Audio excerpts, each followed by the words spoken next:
I would like to extend a warm welcome to all members of the Planning Committee, officers and members of the public in attendance at today's meeting. I am Councillor Christine Ward, Chairman of the Planning Committee. I would now like to hand over to Democratic Services for the housekeeping notes. Thank you. Please note that this meeting is being broadcast live on the Council's website via YouTube. It will remain available for a minimum of 12 months. I would remind those in attendance to use your microphones when speaking, but do remember to switch them off once you have finished. Please also switch any mobiles or laptops to a silent setting for the duration of the meeting. If the fire alarm rings at any point, please can everyone leave the room via the fire exit, but do not use the lifts. Please go to the fire assembly point, which is located at the bottom of the car park where the garages are. Thank you. Thank you. Do we have any apologies? We have received apologies from Councillors Richard Frampton and Dave Penny. Thank you. Can we please confirm the minutes of, when were they? 13th of August. Summer's running away. Agreed. Thank you very much. Okay, declarations of interest, please. Councillor Dow. Thank you, Chair. Can I refer to application 25/10648, which is in my ward. I don't attend parish planning and haven't taken part in any discussions over this. Thank you. Thank you. Councillor Wade. Chairman, the same application, although it's not in my ward, it is in Hythe and Dibden, of which I'm a member of the Parish Council, but not the Planning Committee, so I've had no discussions on this. Councillor Hawkins. Yes, I've got to declare an interest in 25/10683. I sit on the New Milton Planning Committee and I was involved in the discussions, and so I won't take part in that particular one. And you won't vote? No. Okay. Councillor Woods. Application 22-11268, which is in my ward. I don't attend the planning meetings and I haven't been involved in any discussions about this site. Very much. We are now proceed with the first item on the agenda, which is 25/10616, Whitecroft Farmers Walk, Everton Hordle. You'll find this on page 5 of the agenda. There are some updates, and I believe there's another one that Vivian Baxter will tell you. If you'd like to go ahead then with the presentation. Thank you, Madam Chairman. Good morning, everybody. The updates we have for the Whitecroft application, just briefly, the error relating to the BNG metric referred to in the officer's report has been amended, and Ecology has advised that there are no outstanding issues with regard to that matter. And further to the publication of the officer's report, a climate change statement has now been received from the applicant, and a condition requiring the same is no longer required. In addition to those comments, I am recommending an additional condition on approval, should that be granted today, the wording of which will read, no development above slab level shall take place until the alterations to the host dwelling shown on drawing ASP 25017 P005 have been fully implemented. And the reason for this condition is for access purposes and in the interests of the residential amenities of the occupants of the host dwelling and in accordance with policy ENV3 of the local plan part 1. Moving to the presentation, this relates to a property known as Whitecroft on Farmers Walk in Everton, where there has been a variety of infill properties over the years, including a couple at the front of Olwyn House here, a couple at the front of Lamwood, just to the west, 3 properties on the adjacent site, and a couple more properties further west that you can't see on this plan. And there's the context of Farmers Walk as a whole. You can see that there's quite a few infill properties, including a couple in Shepherd's Way at the back there. It's still quite a green area on the edge of the village. So So here we can see the proposed block and site plans. You'll see that the proposed dwelling at the back of Whitecroft sits on its own building line, but roughly in between 21 Shepherd's Way and the new property built at the back of the adjacent property in Farmers Walk. So it fits relatively comfortably, and in terms of footprint appears slightly smaller than both the adjoining properties.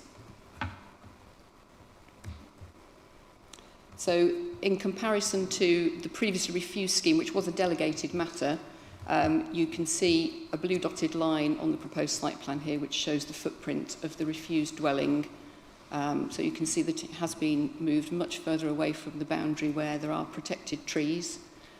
It has a significantly smaller footprint than the refused scheme, and reasons for refusal that related to the size of the garden, the amenity space and the impact on trees have been addressed as a result of those changes. Here we have the proposed floor and roof plans of the dwelling. You'll see that it only has 2 bedrooms upstairs, and a lot of that accommodation is within the roof space. Proposed elevations. Now, the front elevation in the top left corner is this one. There'll be limited views of that from Farmers Walk because there's a large beech tree that overhangs part of the drive. To the rear, the north elevation, this is the elevation that would front Shepherd's Way. It has been designed to have the potential appearance of having a front door, although there is no access onto Shepherd's Way. And to compare the proposed northern elevation to the refused northern elevation, you can see that the bulk and massing of the property has been significantly reduced, and there is now limited accommodation in that roof.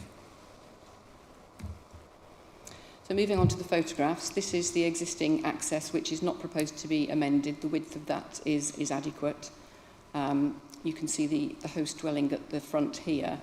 And I would apologise, I've omitted to include the drawing that shows the alterations to this property, but in short, this window at the front, which relates to the dining room, would be removed and replaced with a window on the right and a front door on the left-hand side, and there would be a porch canopy above that.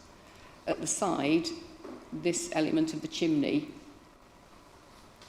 which hopefully you can just about make out above the car there, that would be reduced and a decorative finish just underneath the eaves, so that enables the access provisions to the site to be a bit better. This is the rear of the property, which has a large window at first floor level. The distances are such that there won't be any adverse impact on overlooking as a result of the proximity of the properties in view of the distances involved. So these are the adjoining properties. We have 21 Shepherd's Way in this first picture. I believe that roof light in the side relates to the top of the stairs on the landing, so it's not a habitable room.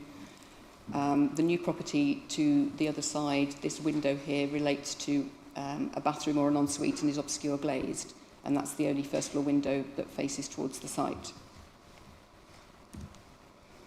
The rear boundary from within the site consists of a close boarded fence. It's understood that that is in the ownership of the Residents Association in Shepherd's Way, and from Shepherd's Way this is what the boundary looks like. These trees are protected.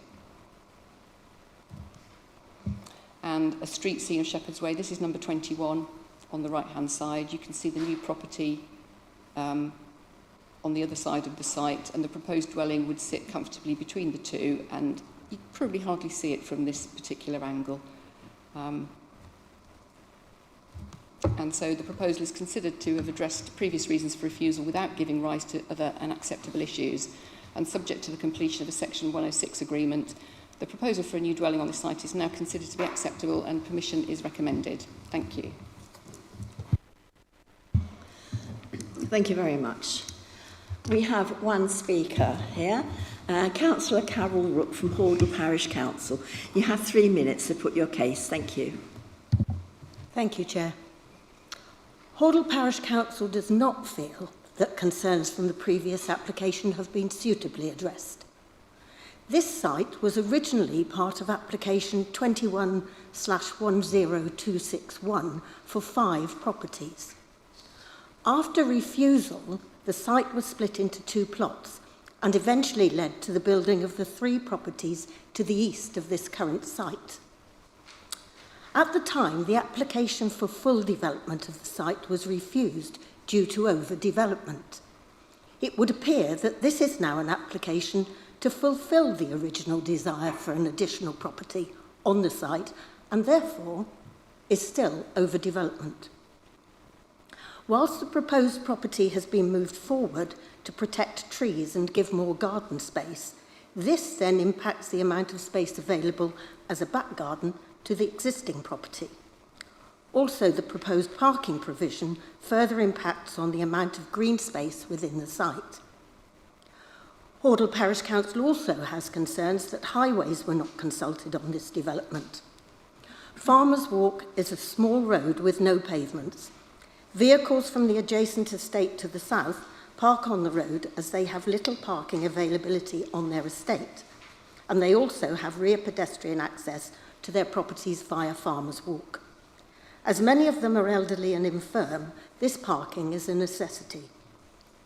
Furthermore, with the 3 new properties at the eastern end of Farmers Walk, the 20 new properties currently being built at the western end, and the existing properties, this is now, and will be more so in the future, a busy road. This type of back garden development is unacceptable in an already cramped area of development and goes against Hordle Parish Council's village design statement. We feel that granting permission for this would set a precedent for any site where permission is refused for overdevelopment to split the site, reapply, and then be granted permission, thereby overriding the sound grounds of initial refusal. This should not be acceptable. And in view of all of this, Hordle Parish Council urges this committee to refuse permission. Thank you, Chair. Thank you very much. I now open up to questions for applicant or officers. Councillor Wade. Thank you, Chair. I've got a question for the officer, actually. Just for clarification. Because this development is in the rear of an existing property, what is the relationship with what used to be called backland development now? Does that carry any weight? Because this, in essentially, is what it is. Even though, whatever way you paint it. How do we view backland development now as a planning issue? Well, for the purposes of this particular application, yes, while it is, I suppose, traditionally backland development because it's using the existing access and going into the back garden of the existing property, this case is slightly different because we have Shepherd's Way at the back of the property where there are already 2 properties, admittedly fronting Shepherd's Way, but in terms of the urban design and the built form of the area, there are clearly properties behind those at the frontage on Farmers Walk, and the principle of a property behind Whitecroft in that similar location is not an issue. I mean, if we were looking at this application and the proposed dwelling had an access onto Shepherd's Way, would there be an issue? So the fact that there's just a fence in the way, visually, I don't think it's an issue. And I feel that it's not overdevelopment because the size of the property proposed in relation, if we have a look at 21 Shepherd's Way on that drawing there, 21 Shepherd's Way has got a shallower plot than this one. The site has got a smaller proposed dwelling. So in terms of built form to ratio of garden, this has a better ratio than number 21 next door, in my opinion. I don't think the same matters of backland development are relevant to this particular case in view of its unique setting. Councillor Sleep. Thank you, Chairman. Taking on the comment of the officer about 21 and 20, so they're accessible from Shepherd's Way, and looking at the plan, it looks like a natural fill-in along the Hastings line to put this behind Whitecroft. But the one part that I'm interested in is, can I go back to the Whitecroft picture, please? Because it looks like a very narrow access by the side of the existing property. And I was just wondering, on the existing Whitecroft, what is on the side of that building? Obviously, there's got to be some agreement for that to be open land right through to the back on the development. That's what's different to the original existing layout, isn't it?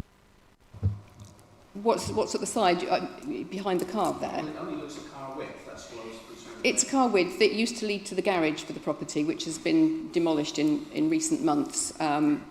You can see where the hoarding is on the left-hand side of that right-hand photograph. That's where the garage was. So it's wide enough for a car to go through, and it's very similar to other situations in the district where properties have been built in similar situations. So in that circumstance, there would be an agreement between the home owners that would always be accessible to the rear property. Yeah, I mean that's not necessarily a planning matter in terms of who allows what to happen. That's not necessarily a planning matter. We're dealing with the merits of what's proposed, and we just have to assume that's how it would. The site includes the whole property. So would you suspect in the future that the access would change to Shepherd's Way and access to the property? As far as I'm aware, the strip of land at the back of Shepherd's Way is owned by the Shepherd's Way Residents Association, and I understand that they're quite keen to retain it as theirs. Okay, thank you. Are there any more questions?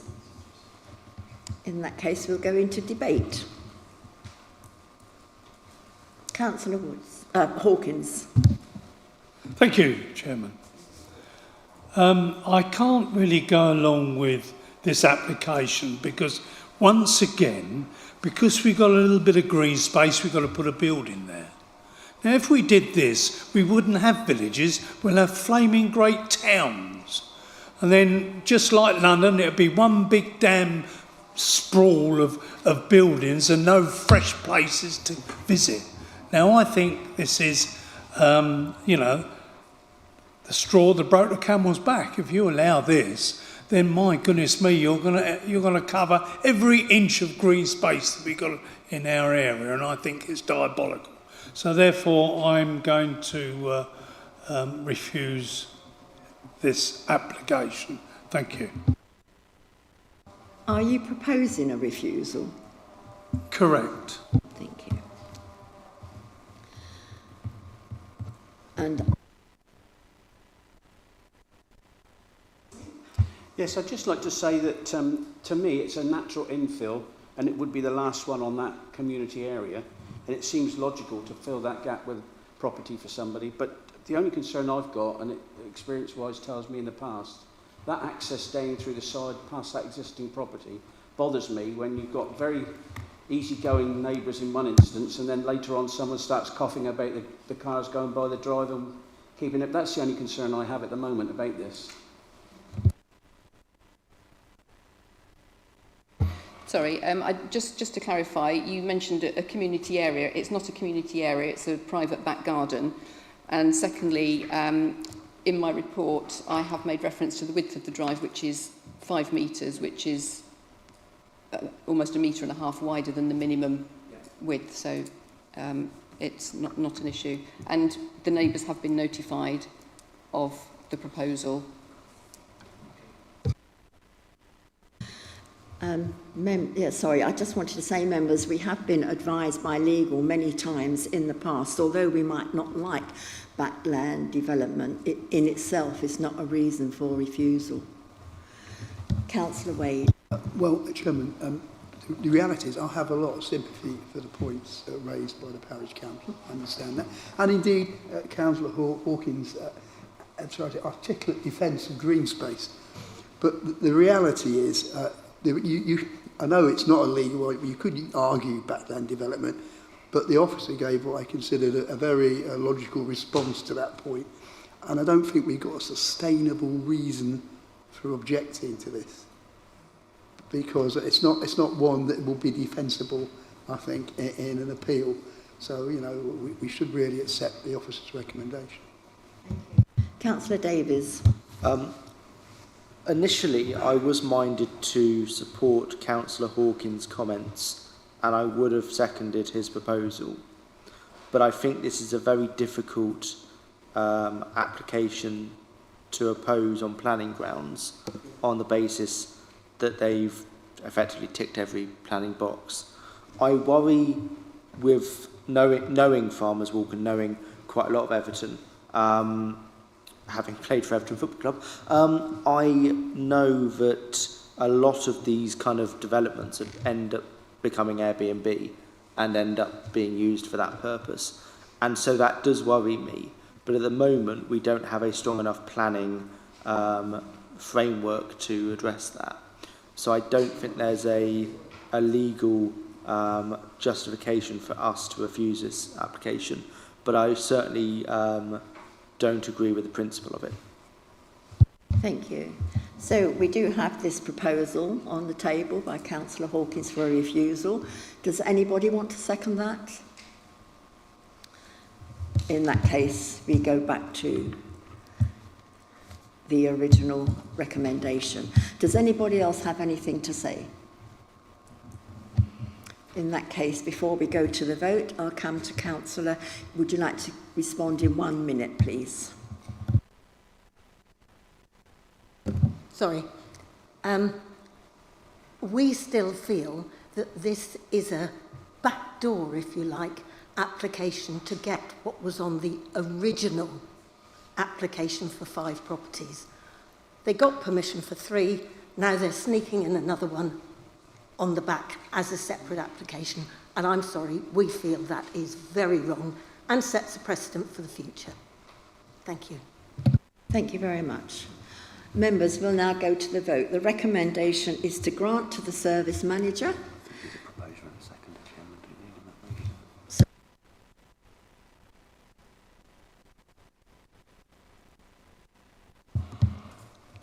Somebody going to propose this recommendation? Councillor Wade and Councillor Sleep, second. Okay. So the recommendation is to grant, and that has been proposed by Councillor Wade, seconded by Councillor Sleep. All of those in favour, please raise your hands. Oh, sorry, electronic vote.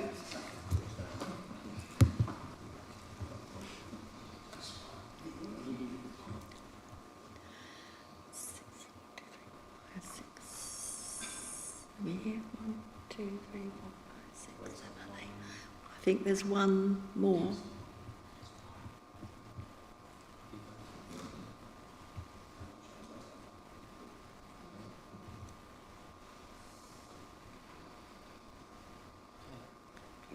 We there? Yeah, we're there. Okay. 8 for and 2 against. It hasn't come up on the screen, has it? But that's 8 for and 2 against, so that's been granted. Oh, sorry, 2 abstentions. Thank you.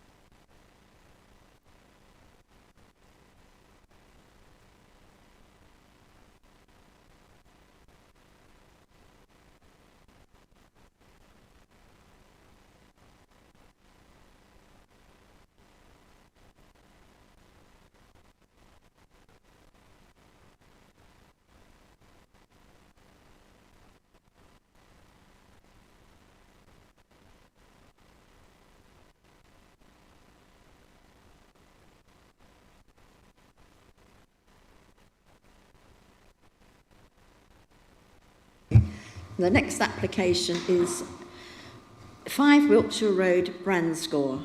This is on page 23 of the agenda. Application 25/10587. We have 2 speakers, Dr. Emma Haywood, the applicant, and Mr. Ben Hume, the agent. There weren't any interest on this, were there? No. So we'll go straight to the presentation. Thank you. Good morning, everybody.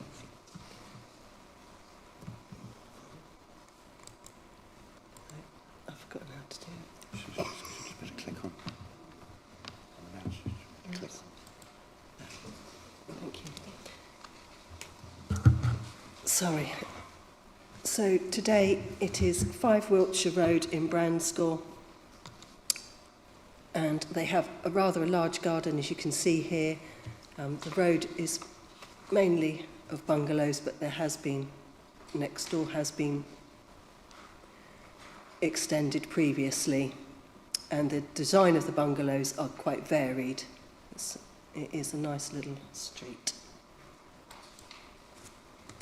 Here's the aerial photograph so you can get the context. It's a lovely area. This area here is a strategic site, so I expect this is going to look very different shortly. That's the site location plan again, general location, and this is the block plan. So this shows the proposals. So this number 3 is gable fronted, and this property are almost a pair. They're very similar, and they are they have the recessive roof form, and the gable runs the other way.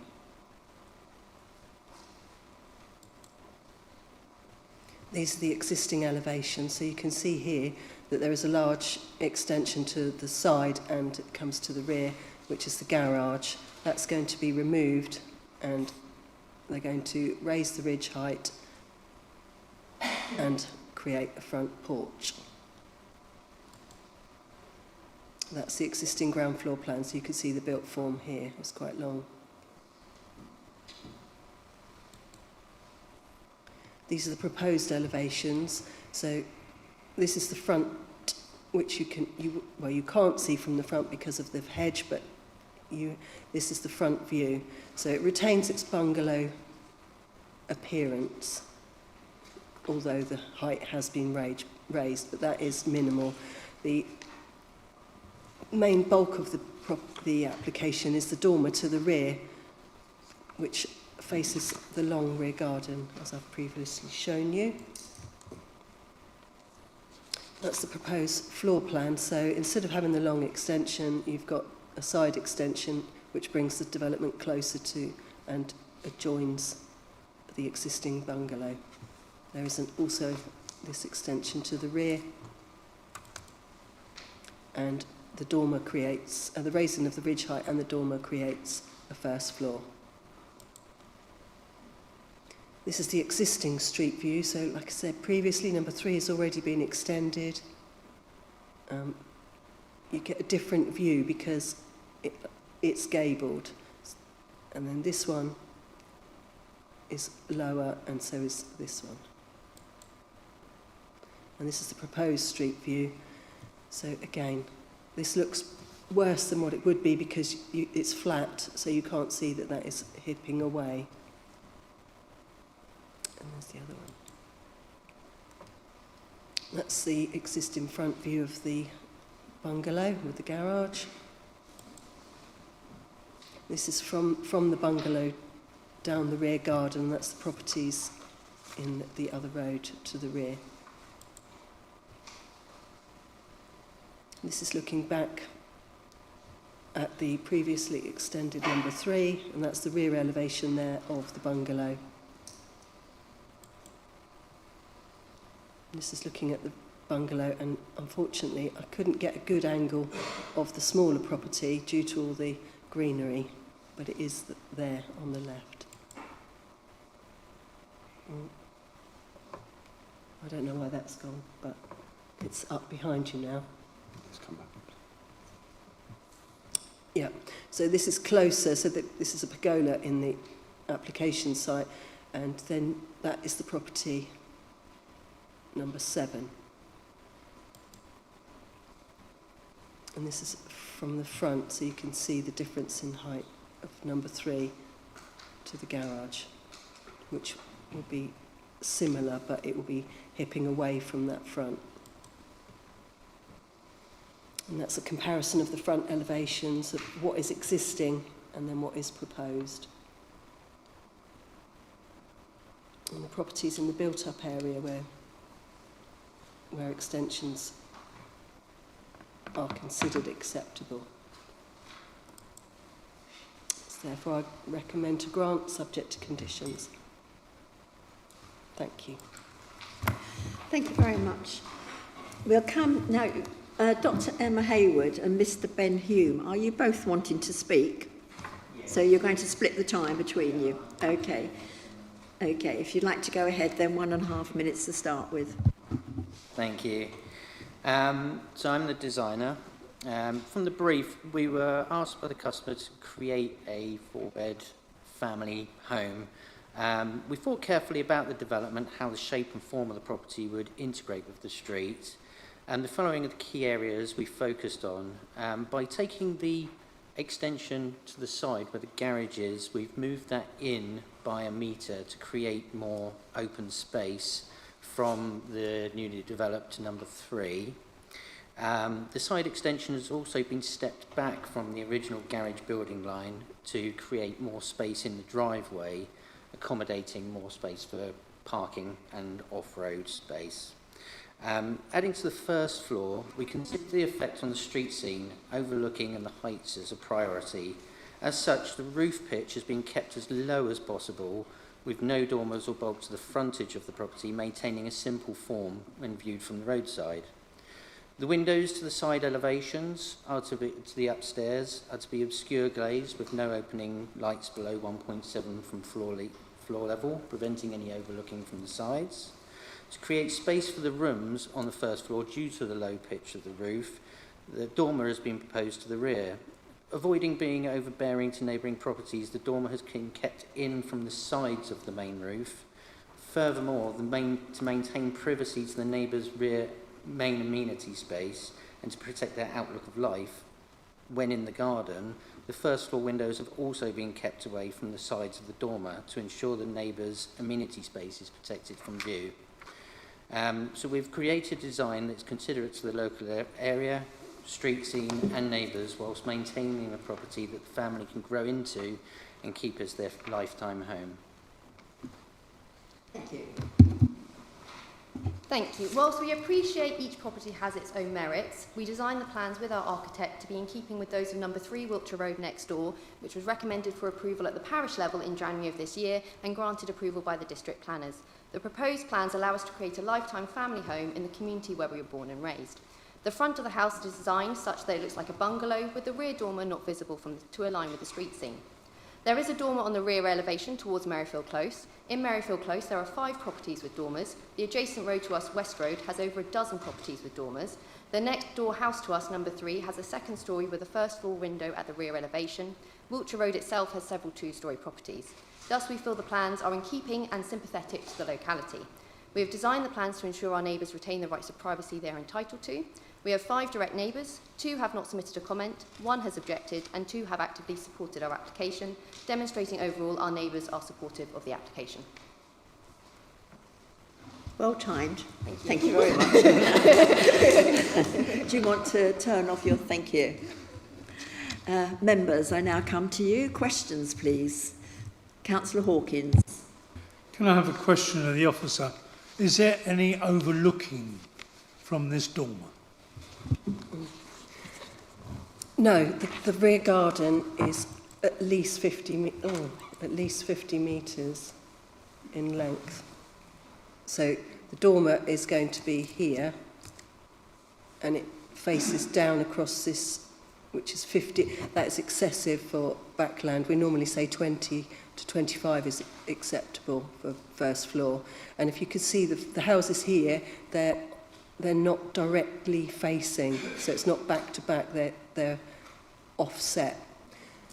The houses to the side, this is a lovely big plot and it's very verdant at the moment, so there are quite a few hedges, but again, the windows are set in with the dormer. I'll show you that.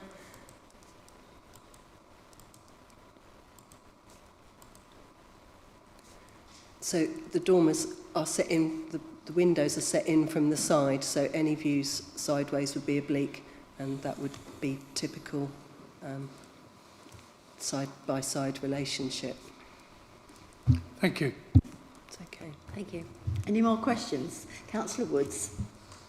I see from page 25, the block plan, somebody mentioned about the parking spaces. Can you, it looks as if there is, somebody says that it should have 3 parking spaces. Yeah, they should have 3. There is provision for 3. Oh, I'll press the wrong button.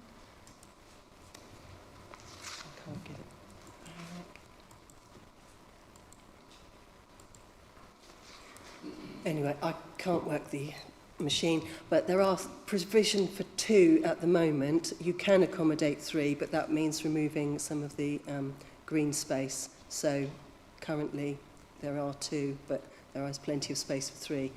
But they currently only have 2 cars and want to keep the green space to the front. Councillor Wade. Thank you, Chairman. I just want to ask a question. On one of the pictures, it shows number 3, and number 3 seems to have upstairs rooms as well. I'm just trying to work out, is that, it's not, that there's a window at the side, but it's not windows at the rear. Is that correct? Because the pictures look very clear, actually. Hold on, I'll try. I can't get back to the beginning. Sorry. Don't know if I can do it. Don't know if I can do it. I used to be able to flick around. I don't understand. Back to the photos. Is that what you want? Yeah, that's it. Thank you very much. Thank you. Sorry. Sharing. Malfunction. It's not sharing, is it? Oh. You.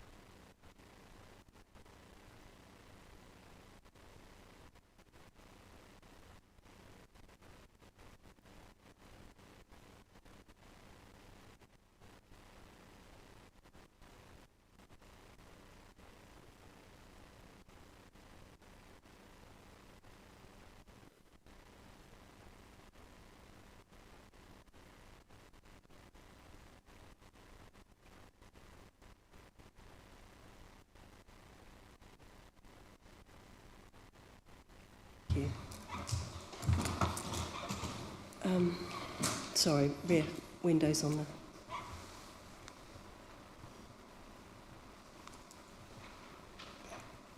Oh, there you go. So that's there. So there is a window facing out to the back, and they've got the side roof lights. So basically that bungalow has been extended up as well. Yes, yeah, that one. Well, that's recently. the point I'm trying to get at, and that's got more of a side windows, more of a potential overlooking than one in the rear. That's what I'm Yes. thinking. Yeah. Okay. Thank you. Councillor Dowd. Yes, I have a question for the officer. Can you explain to me one of the conditions about the bathroom window? Why it has to be non-opening at all times unless it's above a certain height? Because that is on the side.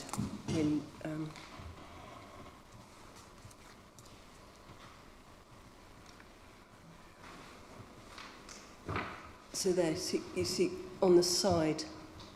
Oh, that's my mouse gone. On the side, Yeah. it's facing both of the side properties, so therefore to protect any amenities it's obscurely glazed and non-opening under 1.7. Right, okay. Thank you. And they are bathrooms, which is probably what they would want anyway. Are there any more questions? Councillor Richards. I just had a question about the loss of light to the neighbouring property. I wasn't sure that I didn't see that addressed in the report, so I just wondered if you could explain how that is judged. You know, how you make a decision on whether the loss of light is acceptable or not. Yeah. So I'll go back to the block plan. Well, these are the elevations. So number 3 next door has got the gable that goes all the way along. This has got, can you see, so really the neighbouring property will have that triangle, that's the difference. So that is less bulk than number 3 for the neighbouring property. The dormer is set in, so although it looks flat, it is set in, so that really it's just the triangle. And then when you look at the block plan,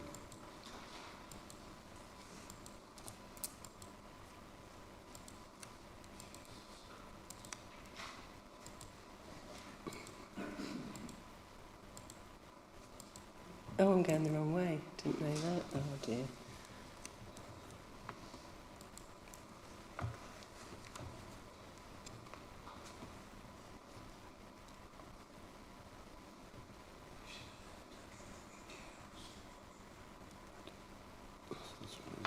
Yeah, so when you've got the block plan, this is a blank wall of the neighbouring property, and it is to the south as well, so the sun comes that way. Are there any more questions? In which case we're going to debate. Councillor Rickman. Thank you very much, Chairman. It seems to me the only reason we're actually looking at this today in detail is about the dormer. Following the reply from the officer from the question for Councillor Hawkins, I'm satisfied with that, so I would propose the recommendation.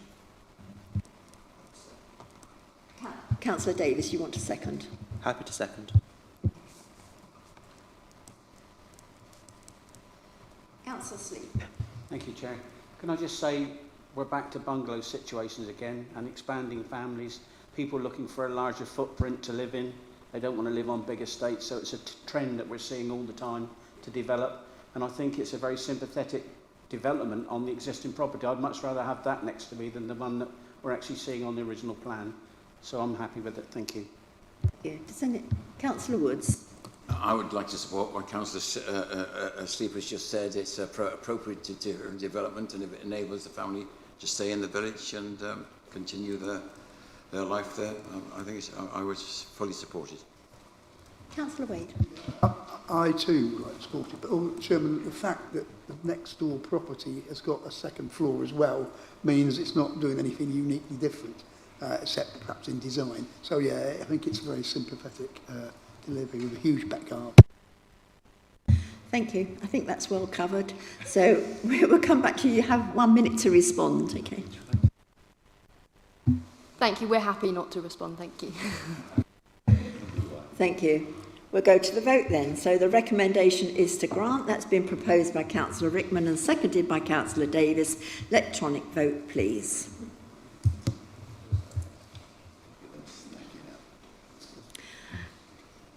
And that has been granted. Okay, thank you.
There we are. Okay, next application is on page 31 of the agenda. 1 Oakview Hive. Application number 15/09, sorry. What am I going? 25/10648. Did we have interest, Councillor Dowd and Councillor Wade? Thank you. Okay. And we have 1 speaker. So we'll go ahead with the presentation. Thank you. Thank you, Chairman. Good morning, ladies and gentlemen, councillors. So this application is for 1 Oakview in Hythe. Here we can see the red line plan. It's a built-up area, but this small estate of 4 properties is accessed via Mountfield, which is a larger development of bungalows.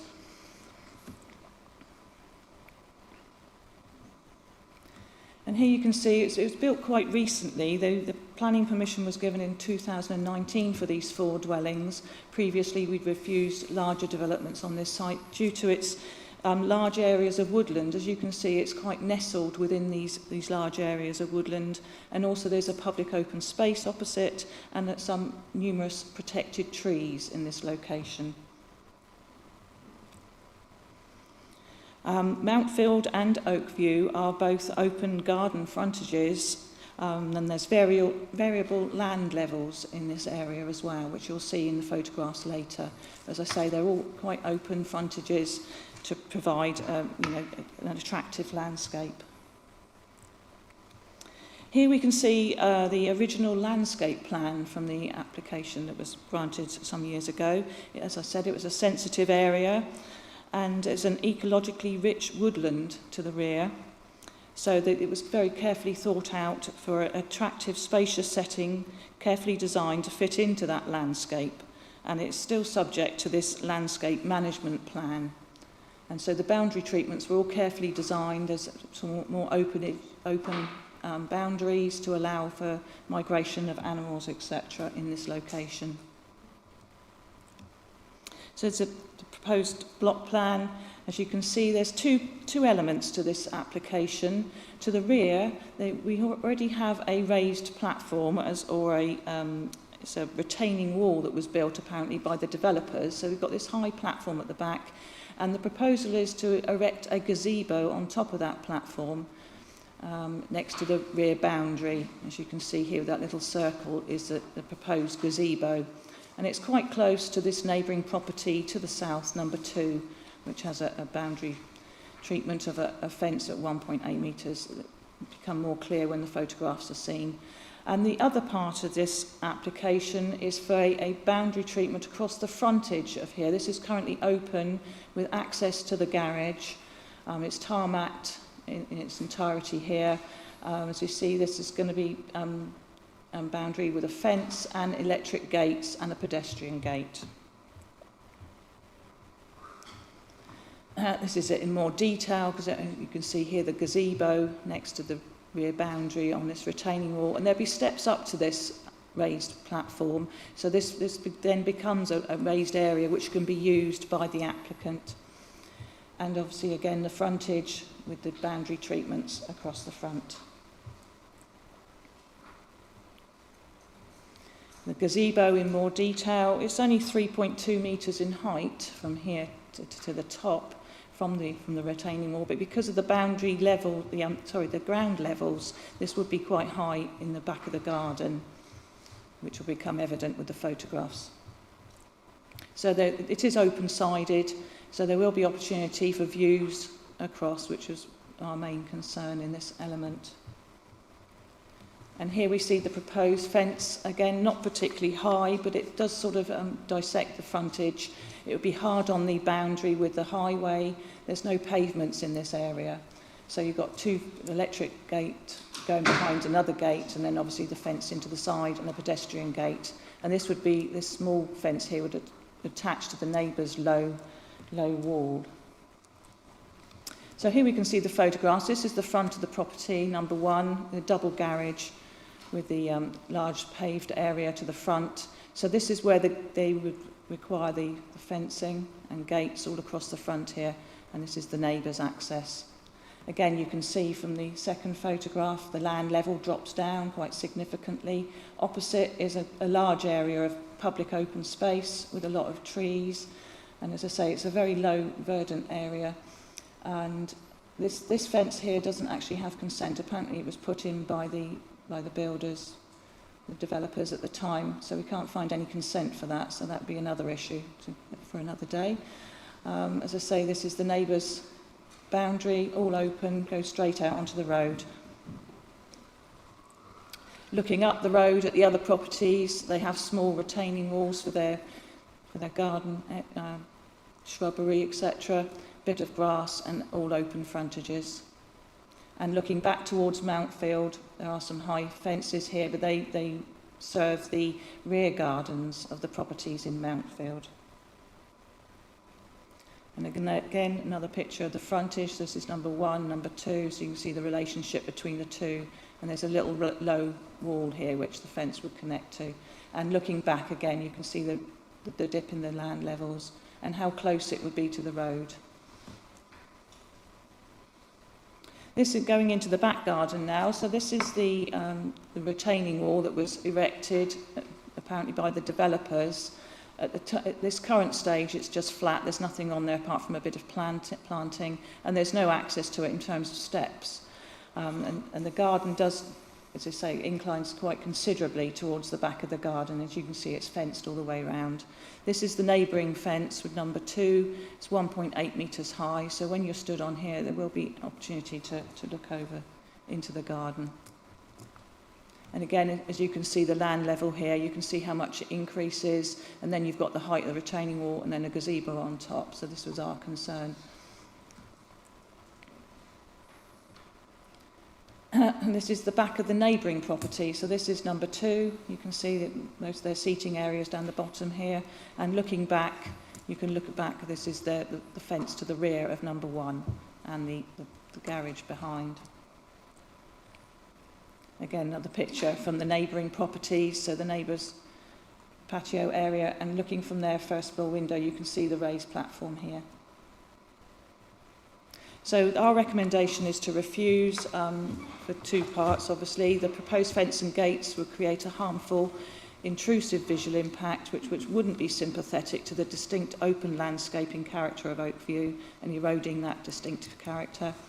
And the pergola at the back, on top of the raised platform, being sited close to the shared boundary with number 2, would result in a loss of privacy, contrary to local policies. And this is brought to you today because there's a contrary view to this decision from Hythe and Dibden Parish Council. Thank you.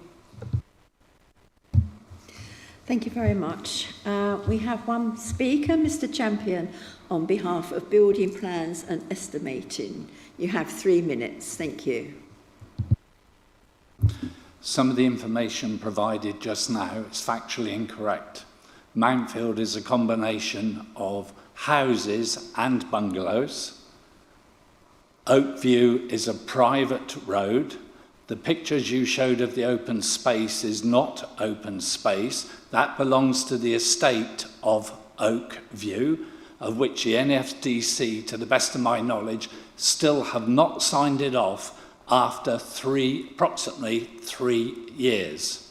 There seems to be some discord between a member of the NFDC and the developer. The driveway on One Oakview, as the driveways on all of the properties, are not tarmac. They are a resin self-draining system. That apart, permitted development rights were taken away from these 4 properties, and in accordance with the law, the client has applied with full planning permission, which is not what numbers 2 and 3 have done. The client therefore forwarded a number of letters via the agent to the council, and I would ask, are the committee members in receipt of the correspondence to and from the case officer? That if they've not received them, they will see that there was a request for a face-to-face meeting within this confine of this application. It was refused. And however, it seems that the comments made by number 2, the comments are spurious, dubious, and factually incorrect.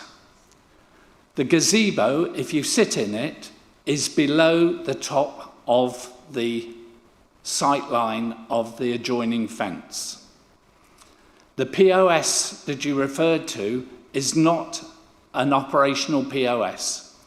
It is a totally private road at the moment. I feel that the council have been unfair in not granting a face-to-face meeting where many of these points could have been dealt with. And the presentation by the case officer seems to be very, very biased, and I'm surprised at that. The correspondence has not been replied to in full, and to the best of my knowledge, it's almost intimidation. It seems to state that unless you add to the planning permission, add for planning for a fence, add for planning for the retaining wall, you will not be granted anything. And I'm still refusing it, was the comments. I'm not sure how much time I've got left. You've run out. My Sorry, apologies. have to bring it to the end. Okay, thank you. Okay, councillors, questions please. Councillor Davies. It seems pretty open and shut to me. In terms of the fence, the electric fence, could you just go back to the diagram there, the electric gate, sorry, the diagram there. So it's the furthest part, so that would be, if we go back to the photo of the actual frontage, it would be this, in this bottom right corner there of the... Right down this little corner. Yeah. Sorry, right down this little corner, you can't quite see, hard on the boundary, and then it would go diagonally across towards this retaining wall here, so it would go right across the frontage. Okay, that seems completely out of keeping. Thank you. Councillor Sleep. Thank you. So, looking at the pergola position on the back, whether the seating position is above or below the fence line of next door, standing up, you can see right through their garden, can't you? But looking by the drawings. Yeah, in my opinion, yes, and also the neighbour has sent in photographs where he stood on the wall and his wife has taken pictures from the other side. I haven't put them on there because I didn't take the photographs, but they are on the council's website. You can visually see somebody stood above the fence height.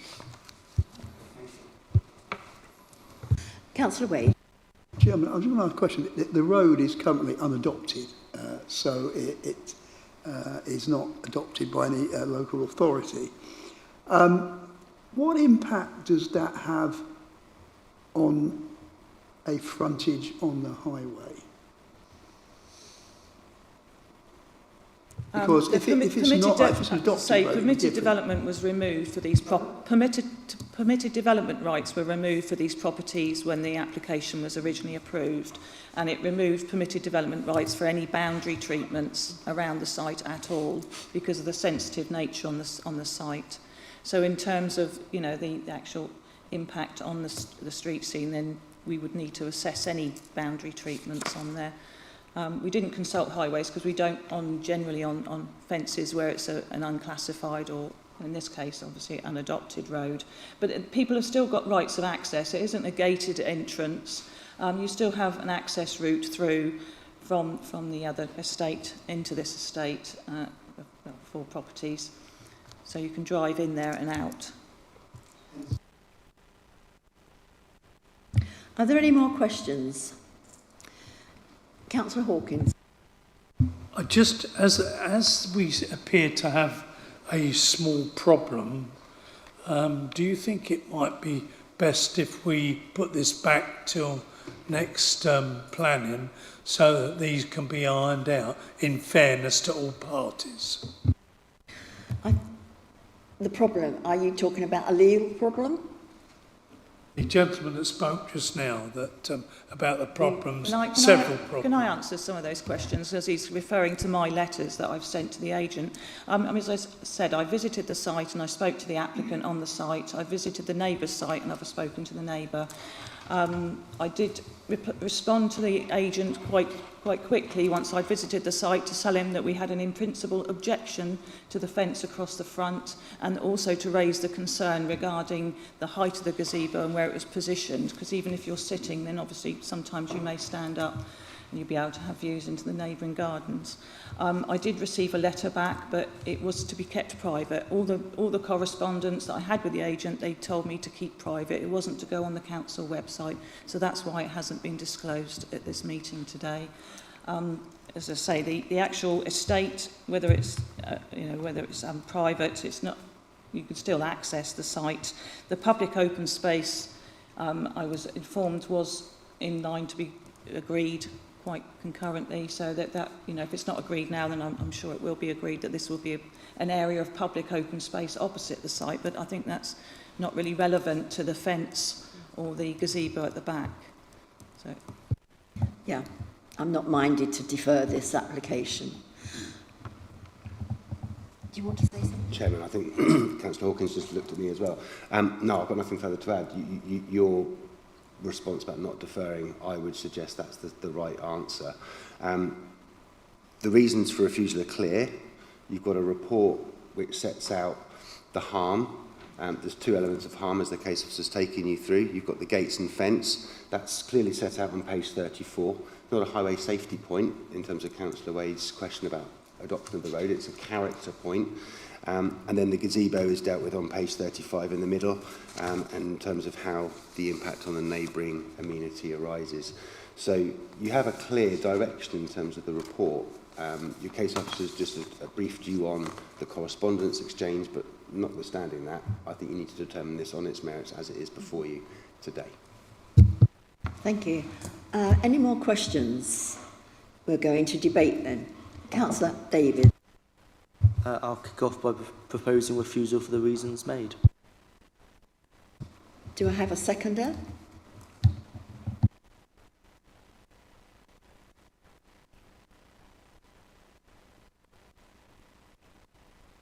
From Councillor Riley, but did you want to say something? Thank you. What is it? It's kind of interesting points, actually. Looking at this holistically, there's a photograph from number 2 where the back garden clearly overlooks the garden of number 1. And you can see into it because the photograph shows it. So I think it's somewhat trite that they would object to somebody putting a gazebo in number 1 that potentially can overlook the garden that is higher than them. And I think that's a subjective comment, to be honest. Our communities across the New Forest are full of houses with electric gates. This is not unusual, especially with big properties. And looking at this development, which is in a cul-de-sac, totally unique.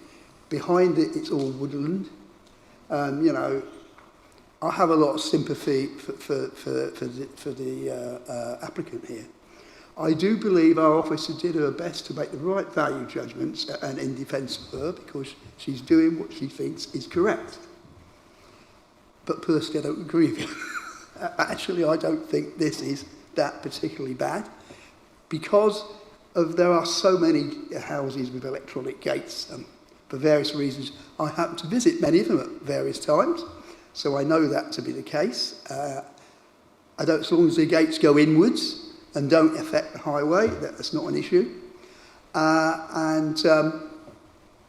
The fact that number 2 already overlooks number 1 and it's higher up, I find that it's somewhat subjective to say that the gazebo is an overlooking problem in number 1 and number 2. So I actually propose we accept we don't refuse the recommendation. We pass this because I do not think the issues are as relevant as the judgment of the officer. I just disagree with that, but I know it was made with the right reasons. Yeah, I mean, we can't split this application. We've got 2 different things on this. We've got to look at it as it stands, yeah. And it's quite obvious how that the fence will affect the openness of the whole area. So if anybody else has anything to say, any comments, none, then I'll come back to the agent. You have 1 minute to respond. Thank you very much, Chair. The situation, as purported and reported by Councillor Wade, is true. If you stand in the garden of number 2, you look into the garden of number 1. If you stand up inside the gazebo, you cannot see out. Such is the roof. This is what I wanted to explain at the meeting. I think that the information being provided there is not factually correct, and I think it is quite biased. There is only 1 electric gate.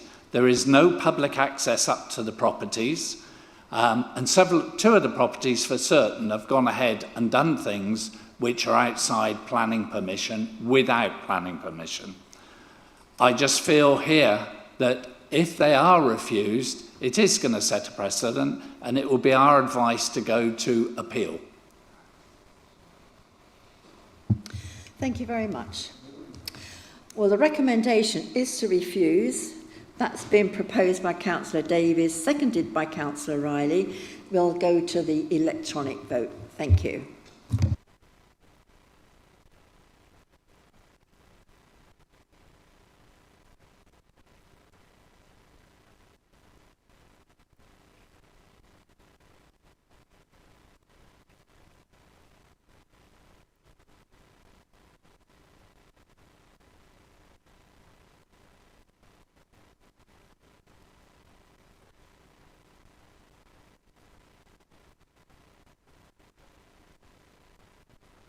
to refuse, which has been supported. I've now lost. Okay, so that was 7 for the refusal, 1 abstention and 1 against. Okay, that's been refused. Thank you.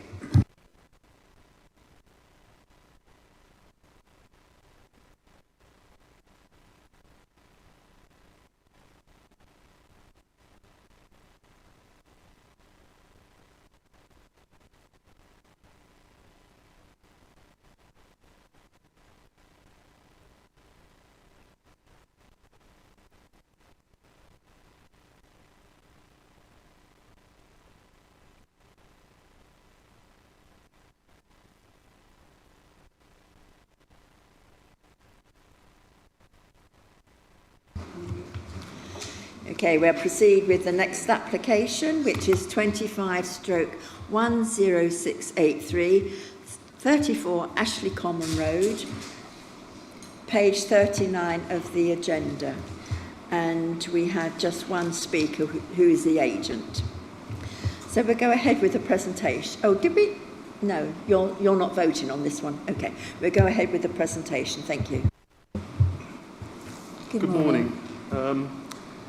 The Right, proposed works are a single-storey flat roof.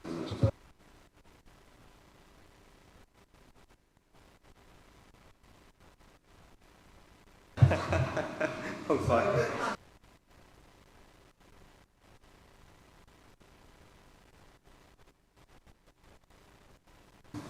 Thank you. I've forgotten you. Right, so this is the application for 34 Ashley Common Road. The application is for a garden annex to provide ancillary accommodation. The reason it's come to committee today is because the applicant, Mr. Close, is an NFDC employee. Recommendation is to approve. So this is the red line plan. So as you can see, it's got a long plot. It's a semi-detached house, and it currently has outbuildings in the rear garden at the end of the garden. This is just a context plan, so you can see it's within the built-up area of New Milton, a lot of surrounded by primarily residential development. And this is just the aerial photograph, so you can get an idea again of the context of the site. This is the proposed block plan. So the proposal is to replace the existing outbuildings with a larger footprint of a detached building in the rear garden. And these are the elevations. The building is under 3 metres in height. It's not overly domestic in appearance, being timber clad and very only a couple of windows, etc. And this is the proposed floor plan. So it is to provide a self-contained building, providing all the facilities. It's required for a family member to provide support for the family, which is detailed in the supporting statement provided by the agent. As you can see, it's quite limited accommodation, has a living room, bedroom, small kitchen and bathroom and a little patio area. These are the photographs, so you can see the existing outbuildings to the rear of the garden and the back of the existing dwelling. So it's not a huge plot. Obviously, there were some concerns from the Town Council about potential subdivision. That isn't what we're considering here. We're considering an ancillary building to be used in conjunction with the main dwelling house. These are just a couple of other views, so you can see the fence at the back and looking across to the garden of the neighbouring property. There's been no neighbour objections. This shows the driveway that runs down the side of the property here. This accesses 2 properties behind, 2 bungalows which sit behind. One sits immediately behind the property. The driveway is not within the ownership of the applicant. They have no rights over it.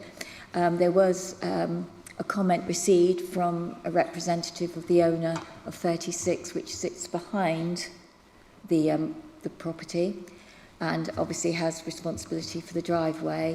They were raising concerns about potential access over that driveway for building materials. The applicant has confirmed via the agent that it is not their intention to have any access over that driveway, not to use it. All the materials will be brought in through the property. And also for the future, they don't have any right of access. So, you know, this sort of is a precursor to the fact that it isn't suitable for being severed in the future, because they wouldn't have any access into the site as it now stands. The recommendation is grant. That's the end of my presentation. Thank you. Thank you. Mr. Broomfield, I'll now come to you, and you have 3 minutes to speak. Thank you.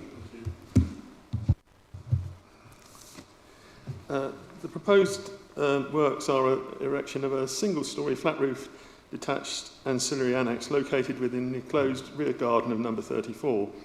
The proposed building is a modest scale, approximately 30 square metres floor area, and a single-storey form, overall height 2.8 metres. The building would be sited at the rear of the back garden, northwest end, constructed with materials as described. The proposed building would contain a single bedroom, small bathroom, combined living kitchen area, and is intended to provide additional accommodation for the existing occupants of the main house, to be ancillary and incidental to the enjoyment of the main dwelling house. All services to the building, water, electricity and foul drainage, will be connected to those serving the existing house.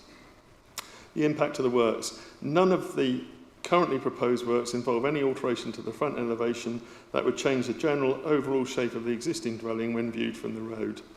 Proposed alterations are concentrated on the rear of the property. The section of the rear garden involved is screened from adjoining properties by fencing and trees. By virtue of the diminutive scale of the proposed building and its general relationship and location within the existing enclosed rear garden of the main house, we believe the proposal could not constitute new separate planning units of accommodation.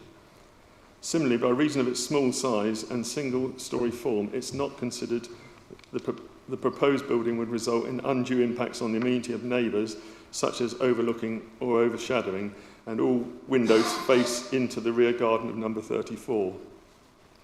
The family currently occupying in number 34 comprises 3 generations: grandmother Mrs. Nash, daughter and son-in-law, applicants Mr. and Mrs. Close, and their 2 teenage sons, who are presently accommodated in a modest 3-bedroom semi-detached house.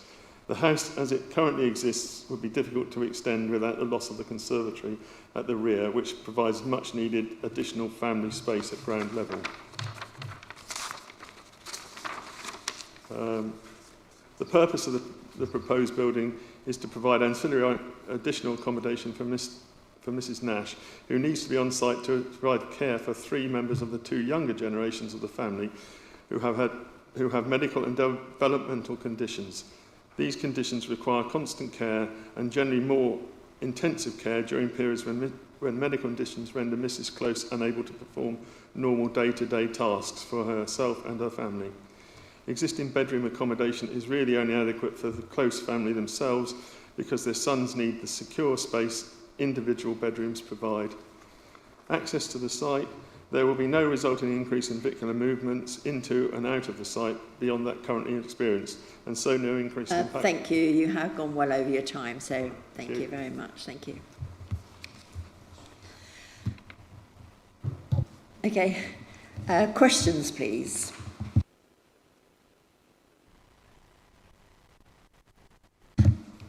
Comments? Debate? Councillor Davies. I was just going to be happy to propose.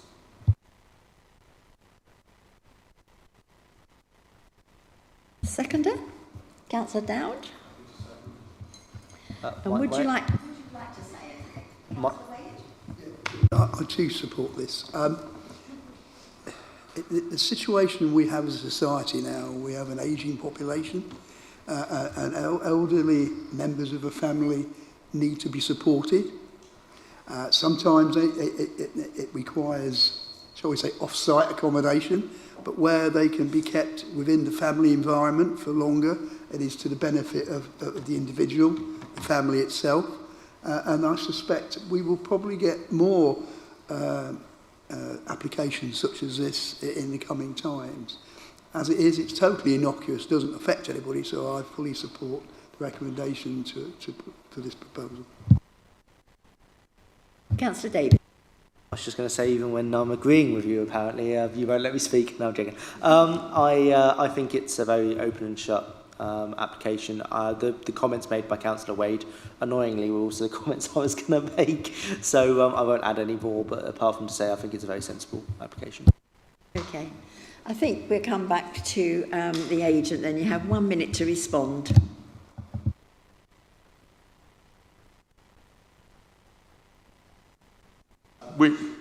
Sorry.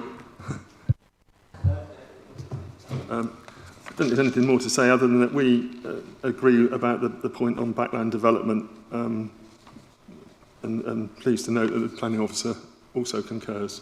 But other than that, that's fine. Okay. Thank you.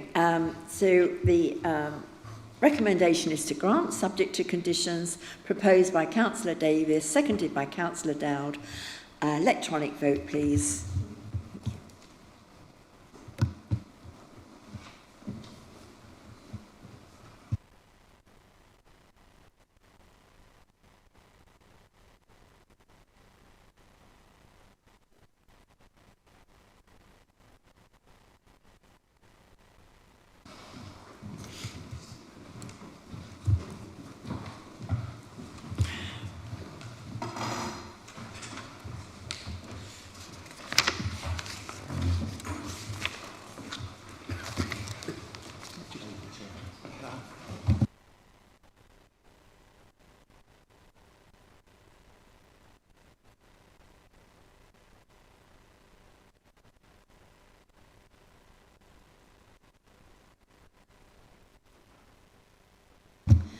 Right, this is then our last application. SS18, Middleburgh Gatehouse, Salisbury Road, application number 22/11268. And this is to, we've got several amendments on here. Have you got any more to add to the ones that we've already got? Updates? Okay, fine. And we have one speaker, so we'll go ahead with the presentation. Thank you. Good morning, Chairman. Good morning, members, and good morning, members of the public. Initially, this report was coming to you as an update report because in May of last year, the committee resolved to approve the application subject to a 106 agreement, and there was a period of time in which that agreement should have been concluded. The agreement wasn't concluded in that period of time, and here we are asking for members to approve a further period for that agreement. That was the initial purpose of the report. However, as there is a new member that's now sitting on the planning committee and was not privy to the previous recommendation and previous report, I am required to go through the recommendation and to go through the report from fresh. So please bear with me. The application has an update as well, but I'll do that at the end, if I may, with the recommendation. So I'll take you through the presentation first of all.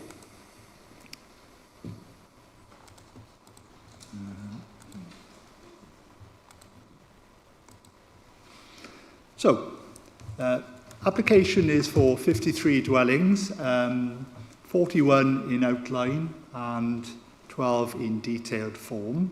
The access and the site layout are matters for approval now. Appearance scale and landscaping are for reserved matters. So there are a total of 53 dwellings on the site. The site forms part of Strategic Site 18, which members will appreciate has had a number of other planning permissions, which I'll come to in a moment. So the red line application site is there. The A338 Salisbury Road, Salisbury to Ringwood Road, runs alongside the application site and gives access to it.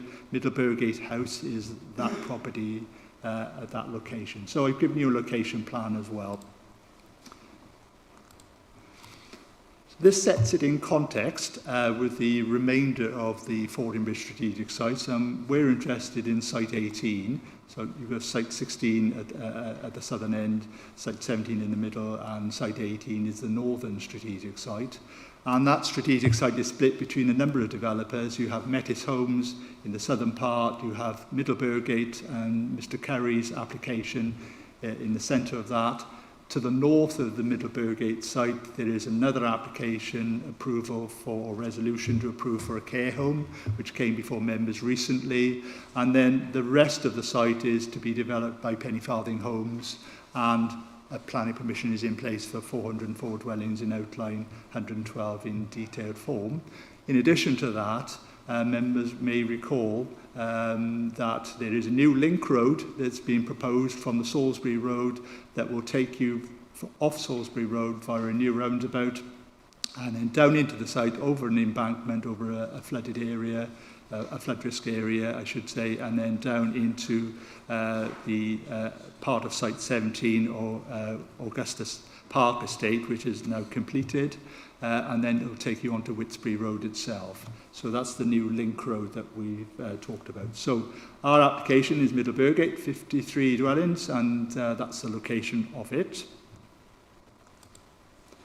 Another photograph showing the aerial photograph of the site, and then the next one shows you it in context. We have some industrial units next to the site called the Fairgate Centre. That's got its own separate access off the A338. The New Forest National Park is very close by on the other side of the A338. Footpath 83 runs along the southern boundary of the site, and the Metis Home site is developed in that location, and that is now a completed development for 63 dwellings. And the Burgate Secondary School is there, and the infant school and the junior school are also pointed out. So, in more detail, the application site layout proposes an improved access from the A338 at that location. And then as you drive into the site is split between the detailed element, which is based around the old house. So there's the old house, Middleburgate House. There's a proposed new flatted block, which is going to be accommodate 8 flats. And the old house is to be extended and converted and refurbished to provide another 4 flats. So there'll be a total of 12 flatted units in that part of the site. And then as one drives into the site, the access road runs in, and it runs northwards as well to serve a block of housing in that area, and then a further block of housing to the south. There is a listed building next to the site, which is the old Burgate farmhouse, and that's listed by virtue of its character and its history. And then you have the Metis Homes development site, which is now complete, so that is an actual footprint of development on the southern part of the site. The old railway line used to run through this site, the old Salisbury railway line, and that's on that line there. And then there's a cottage there called Keeper's Cottage, which used to be the look after the railway at that location. So the proposal is to develop the site for 53 dwellings. The flatted blocks, the new flatted block, and the conversion of the old house is to be devoted entirely to affordable housing. The original scheme, when it came in, had no affordable housing, but we did negotiate, and we did have to consider whether or not to take an education contribution, because that would have significantly impacted the viability of the scheme. The viability of the scheme was checked thoroughly by an independent assessor. The original scheme that came in had no affordable housing, but we did negotiate 23% or 12 units to be affordable, which is set out in your report. So the other point I wanted to make to you with this slide is that you see what's called a shared ANRG area. And this is a point of collaboration between two developers. So you have Mr. Curry's application site, which is marked, or his ownership, I should say, which is marked by the hedgerow running down in that location. And then you have this part of the red line site is actually in the ownership of Penny Farthing Homes. That land was earmarked under the original planning permission, and this is an approved parameter plan showing the housing on the Penny Farthing Homes that will be developed. This part of the site was always earmarked for open space. So it fits quite nicely in as much as Penny Farthing Homes do not need this area for their requirements for ANRG purposes. So this area can be used in conjunction with the applicant's own ownership to provide the ANRG area. So it is a perfect example of the collaboration that the local plan sought to achieve when the local plan was actually approved and you had sites which are split between different landowners. And then, so you have the old shared ANRG in that location, and then you have another larger area of open space, plus a play area in this location. In the bottom part of the site, there is a reptile refuge area, because the site has a population of slow worms which will need to be accommodated themselves as well as the people. We need to accommodate protected species. So the application site layout is as you see it. Some further photographs of the site. The Fairgate building itself is not, shall we say, a pretty building. It's a building which is a utilitarian industrial premises, very much a 20th century feature that you see there. And this proposal, in effect, wraps around that site. The site itself is open green field as it stands. That's another view of the Fairgate Centre. And then there's some further photographs. The site is fairly run down. It was formerly a horticultural enterprise. Prior to that, it was a farm. Prior to that, during the war, it was a wartime Ministry of Agriculture, Fisheries and Food wartime depot for food supplies. And it had quite large Nissen hut type buildings on the site.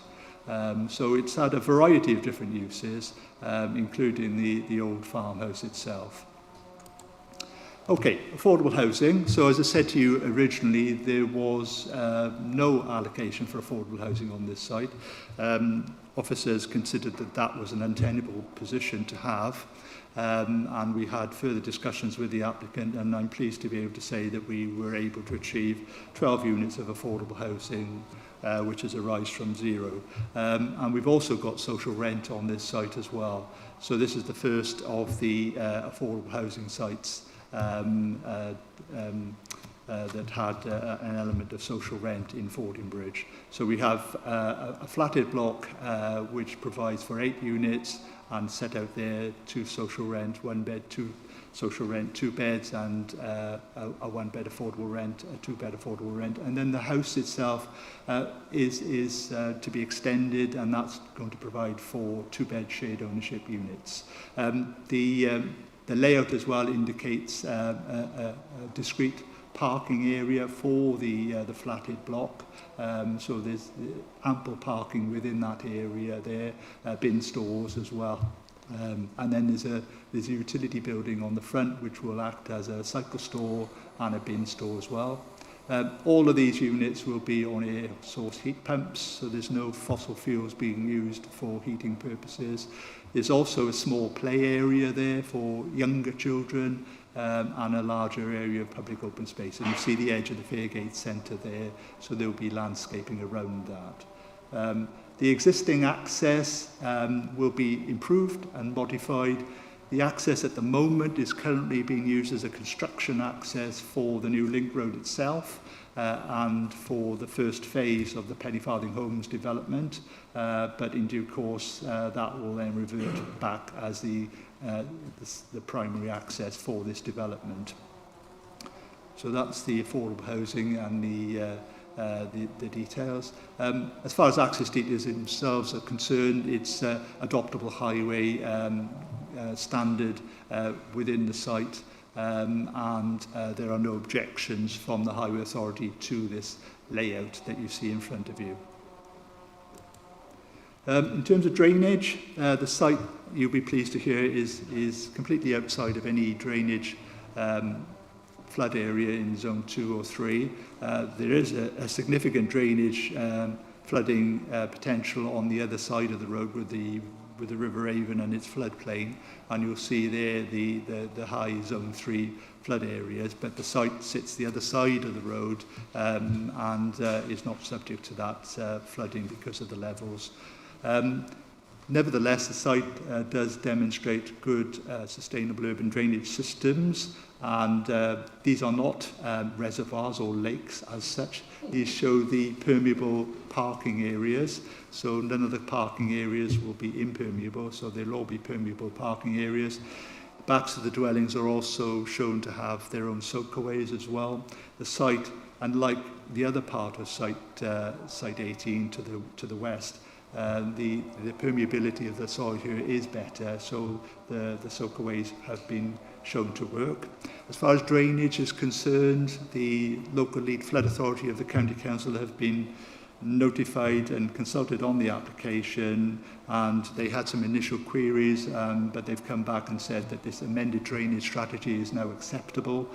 So subject to the maintenance and management arrangements being sorted out later, they have no objections, and that matter is dealt with as a condition. So unlike other sites you've dealt with in the past, there are no significant drainage issues on this site. These slides, I don't expect you to read the small print, but they just show the evolution of the site and what I referred to previously. You can see some of the smaller Nissan Hut type buildings and some of the old utilitarian style agricultural buildings with the Fairgate Centre there. The old railway line, as I said, ran through the site, and the line of that railway line is being protected.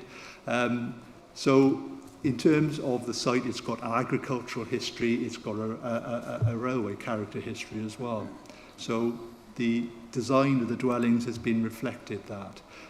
So you see the old Nissan huts on the site, and you'll see the line of the old railway and the sidings that ran down to the side of the Fairgate Centre. So these are the types of buildings that were on the site previously, and it was a wartime food depot.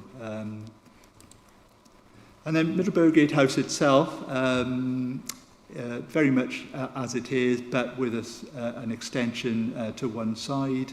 Originally, the proposal was to have some sort of community facility at ground floor level, but that was amended because, A, there was a community facility on the adjoining site, and secondly, it was felt to be a significant drain on the viability of the scheme, and it was part of the reason why there was no affordable housing on the original scheme. So that part of the site has now gone, and the proposal is just to convert the existing, extend it, provide 2 flats on the ground floor and 2 flats on the first floor. That's the first floor plan, and these are all shared ownerships flats. That's the existing elevations, pretty much 20th century standard fare, has echoes of New Forest architecture. And there is a small extension to one side of that in timber cladding, and that's been designed to reflect this sort of agricultural feel of the place. It's not to everybody's taste, and I know that the Town Council had some concerns over that, but as far as officers are concerned, we consider this design is acceptable. And then the new flatted block, this gives the social rent and the affordable rent units, as was indicated previously, and so it's in an L-shaped building, it's modern standard, so it's much easier to construct, obviously, and to convert and to use this for affordable housing than it is. There's a fair amount of work involved in the refurbishment of the old house, but this one will be built to modern standards.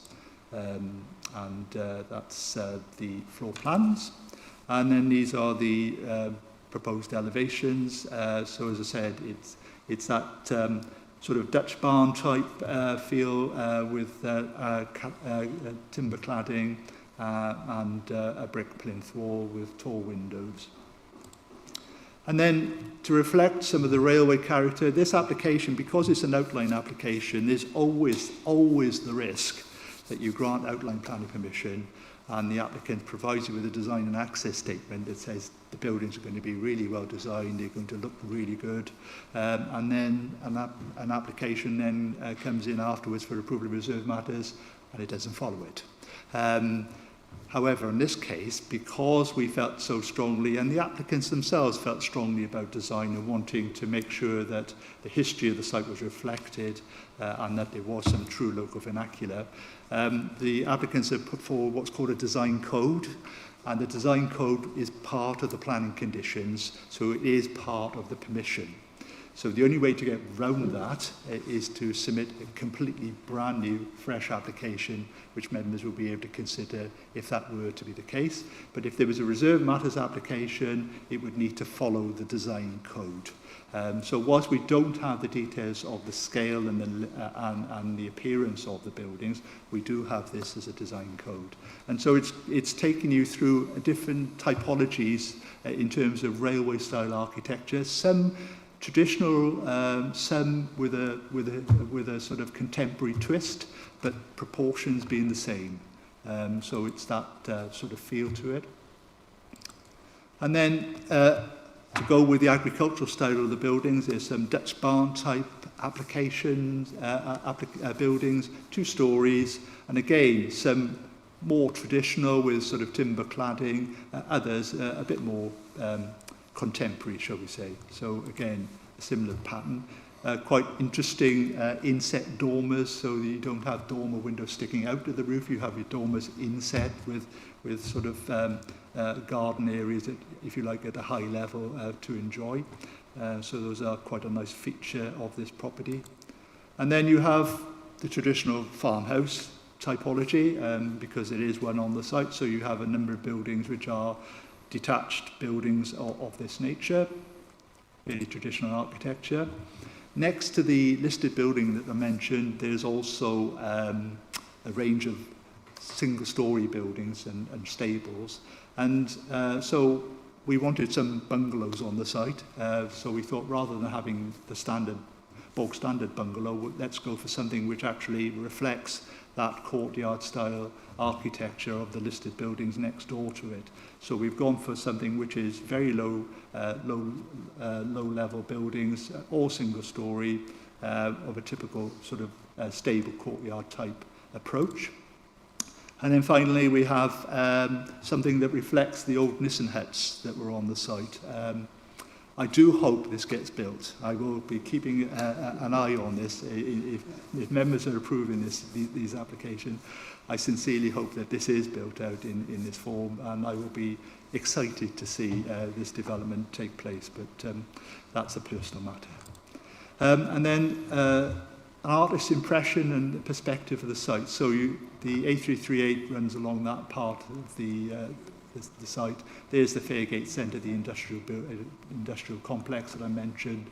So we have the shared ANRG that we were talking about, and then you have the layout to the northern part of the site, and then the layout of the southern part of the site, and that's surrounded then by open space on that side. So it's quite a nice buffer of open space between this and the adjoining housing block as well. And then that gives you an indication of the southern part of the site. So that's looking from south to north from the footpath. This is a long car barn building, and then you have the old farmhouse style architecture, the railway cottages, some of the Dutch barns, and then going into the northern part of the site. And then the other good thing about this development is that the Fairgate Centre will be screened entirely at the rear elevation of it. It's all open to view at the moment, but the rear elevation will be screened by trees and the buildings themselves. And some site sections.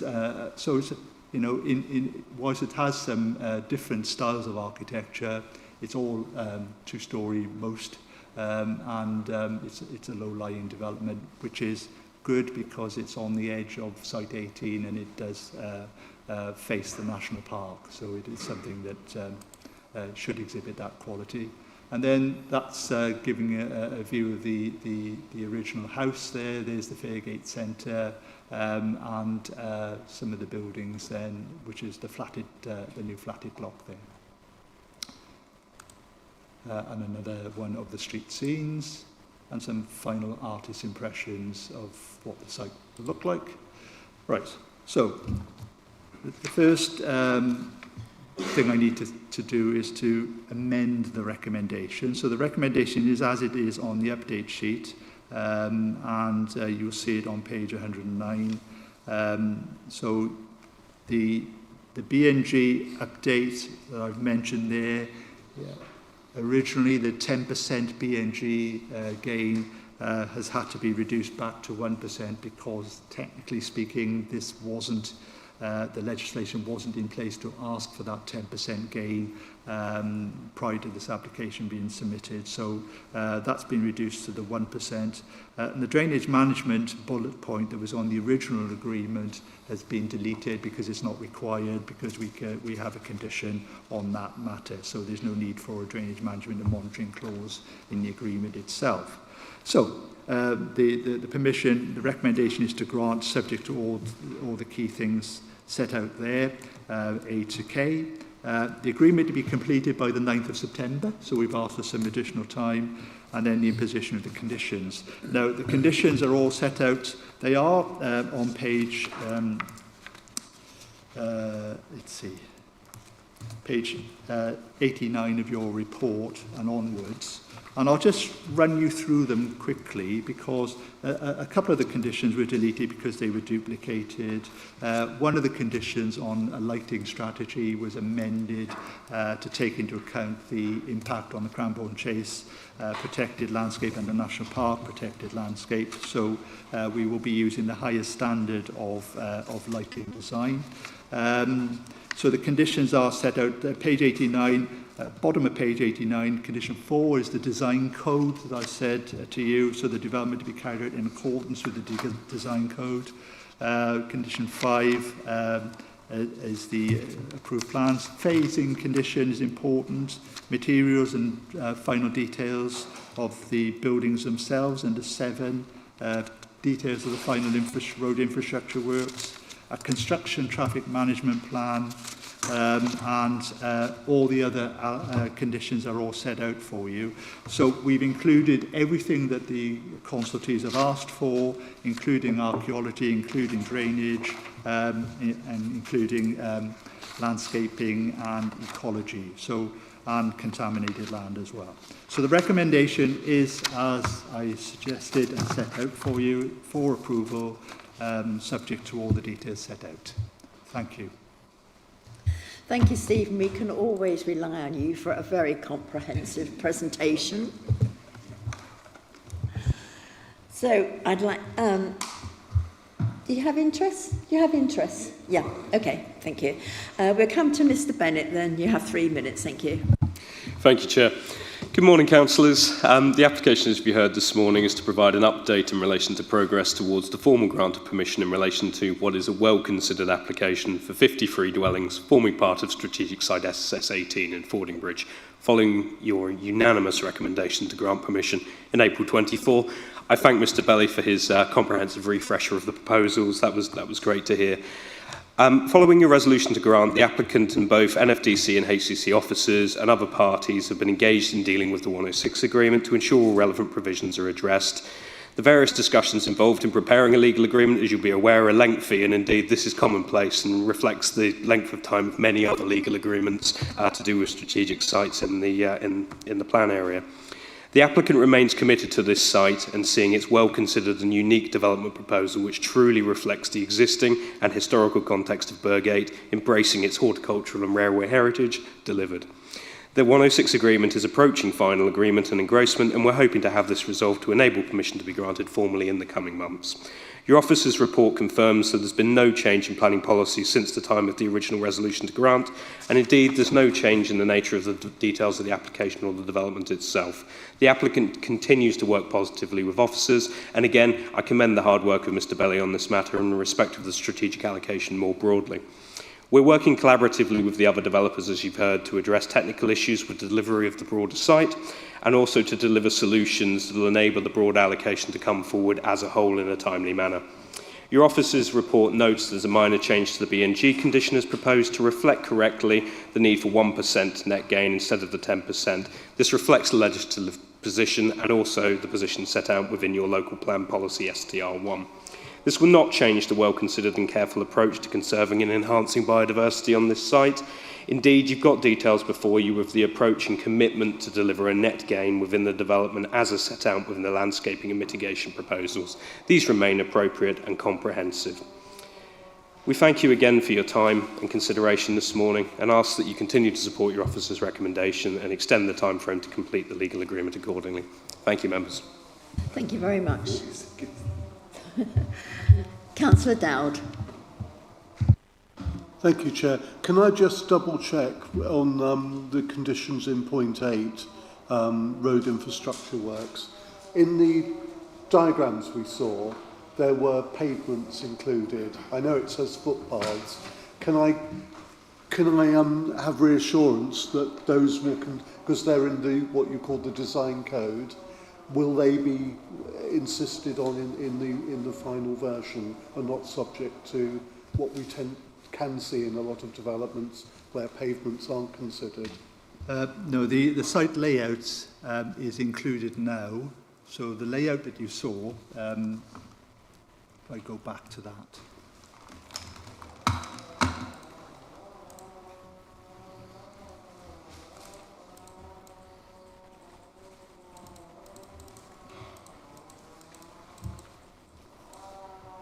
So that site layout with the roads and the pavements, as that's part of the approval now. There will be some final detailing of the roads and the infrastructure and the drainage under the roads and the swales alongside them, etc. But all of that drainage, all that road infrastructure will be included as part of the development, yes. And any final conditions, there is a condition on final road infrastructure details to be agreed. So that's agreed in concert with the Highway Authority. Right, just to absolutely confirm that. Could we have a look at the slide with the design code on? Because there was a kind of model with people walking along pavements there.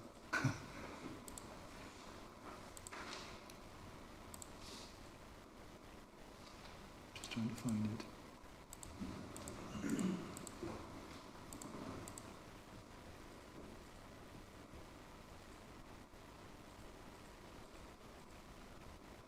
Yes. Okay.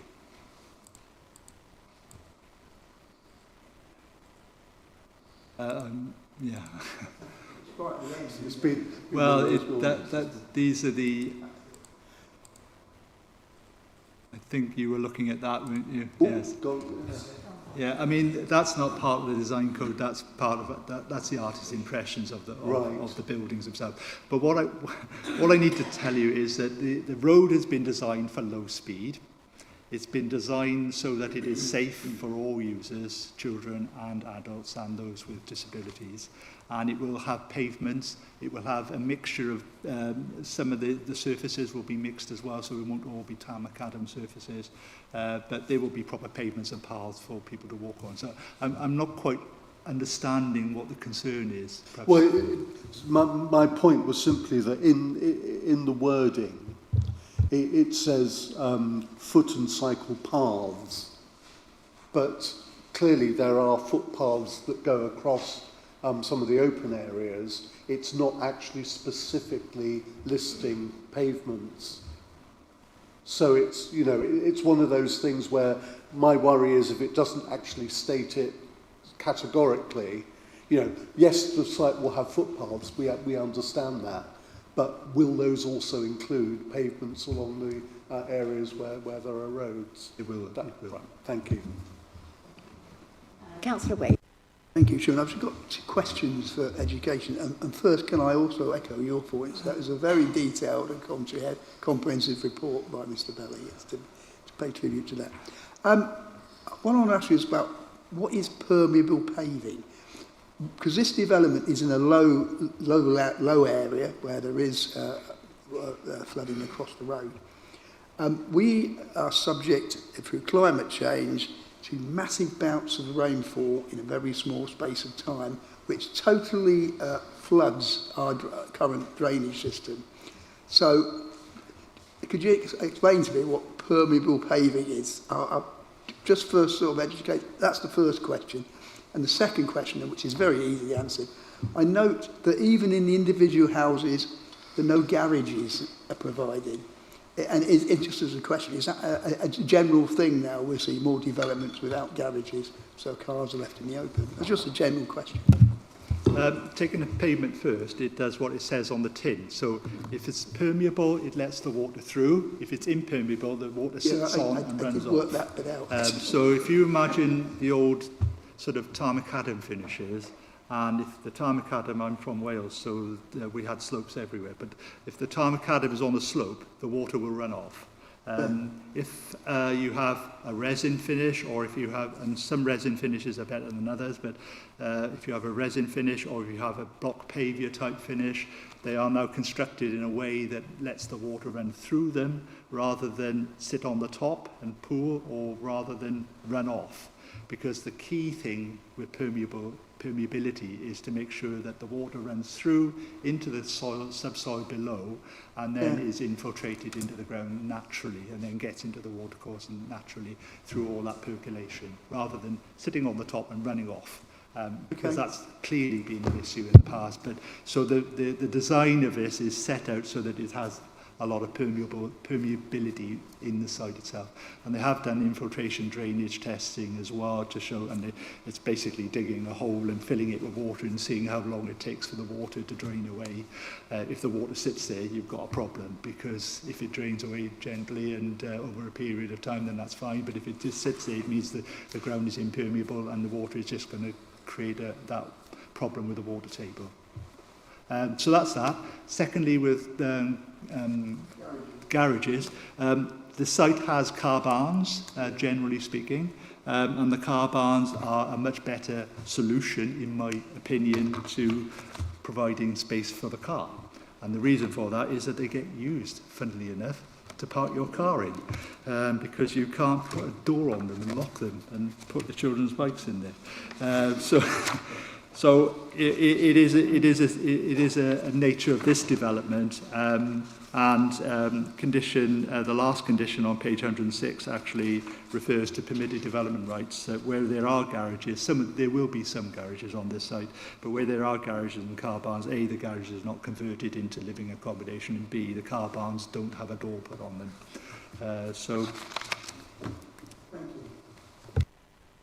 Thank you, Chair. To the officer, I'm delighted about this design because it actually brings in the history of the place, and it's lovely to see an estate laid out with some variation in it, and I'm impressed with that. Regarding the drainage, and you've obviously caught up with the historical significance of the place. Drainage, I think I've noticed on the plans that you were talking about soakaways on the grounds of the properties. Now, I know we're going back into history now, but as a boy, I can remember that anyone who had drainage on their houses had to go to a soakaway on the property, and anyone that actually laid rainwater to go into the sewage system could be prosecuted. I don't know whether that stands up. Now, on this estate, it seems that you're actually asking for soakaways again. Are we in planning going to go back to this so that we don't get flooding in our sewage systems and we've got more control over rainwater?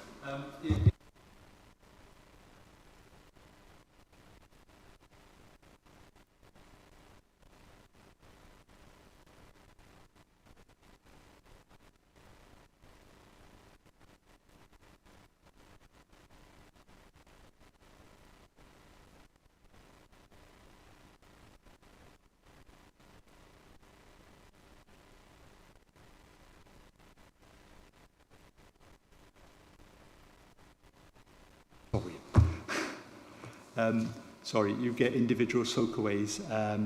So, as I said, the soakaway position on this site is that it's been used as an attempt to make sure that there isn't that runoff problem, and that the water can be dealt with effectively. So in this case, we're quite happy to see that introduced. But it is dependent on the permeability of the soil as well, because if the soil, if there's no infiltration, if there's very low infiltration, if you've got clay soils, then soakaways are a problem. So there's not going to be any change in our planning to say that because of all this flood water we're getting, with our sewage systems overflowing into rivers and everywhere, if we don't put soakaways or actually change our planning to make sure that happens on every new property, we're going to carry on with the same situation of flooding when we have heavy weather, which is likely to be happening even more now, isn't it? Soakaways are one element of what's called a sustainable urban drainage system, SUDS for short. And every planning application that comes before you now, whether it's one dwelling or whether it's 100, they all have to have that sort of, they all have to demonstrate that it's not going to cause runoff problems and it's not going to cause off-site drainage problems, because the key thing here is making sure that you don't exacerbate drainage problems off-site, and that the site deals with its own drainage. Okay, thank you. Councillor Richards. I wanted to ask about a question about the biodiversity net gain, because you said that at the time of the application, national policy didn't require the 10% BNG, but wasn't it the case that we had a local policy which requested 10% BNG at that time, and so how come that has been disregarded? The policy didn't actually say the words 10% net gain.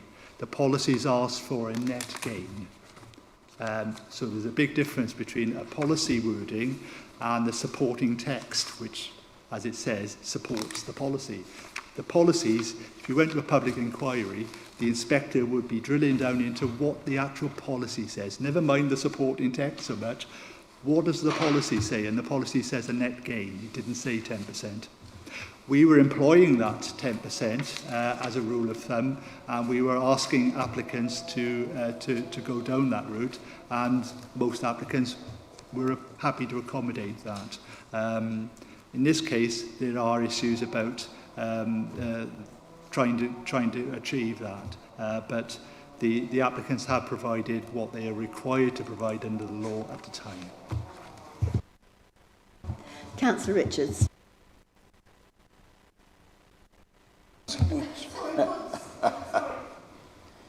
Thank you, Stephen, for an excellent presentation.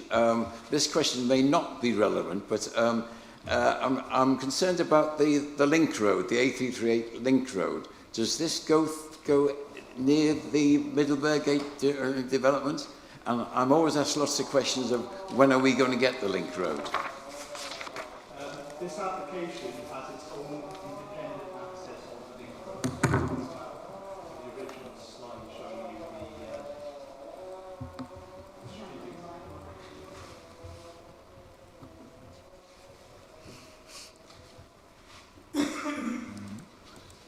Yeah, sorry, the link road is separate to this site, so it skirts the edge of the site, but it doesn't actually go into the site. Okay. And what's the progress of the link road? I keep on getting asked this by residents. When is the link road going to come into, especially with the Augustus Park estate? Yeah, it's not entirely relevant to this application, I can tell you that the link road is still in discussion. The engineering details of the link road and the drainage details of the link road are still in discussion between Pennyfarthing Homes and the County Council Engineers Department. So we await the outcome, but unfortunately it has been delayed. Thank you. Thank you. We're going to debate now. Does anybody else have anything to say? Councillor Dowd.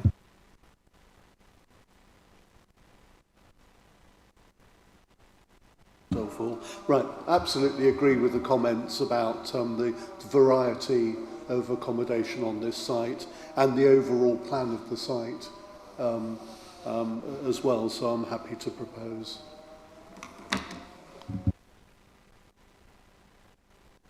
Councillor Wade. Yeah, I'm happy to second, actually. I like, it's a very nice development with a lot of variety. It's got a lot of well constructed, and it seems a really good addition to the housing stock of the district, if you pardon the expression. So I said I support the extension. Councillor Davis. Whilst I would like to see a significantly higher proportion of affordable housing, the 1 and 2 bed flats I'm actually very happy with. Does anybody else have anything to say? In that case, I'll come back to Mr. Bennett. You have 1 minute to respond. Thank you, Chair. Just a couple of little bits of clarification to help members is all.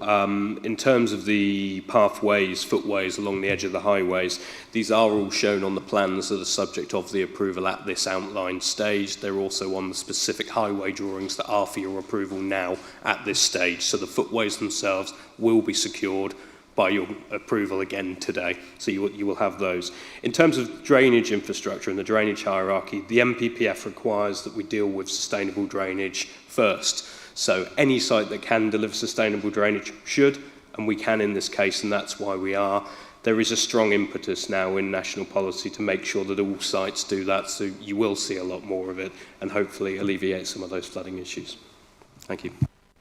Thank you. So we're here today to consider to allow the 12-month period for the completion of the Section 106 agreement and to consider any update matters following the original committee resolution on the 8th of May. And the recommendation is to grant to the service manager. So would you like to vote electronically? Thank you.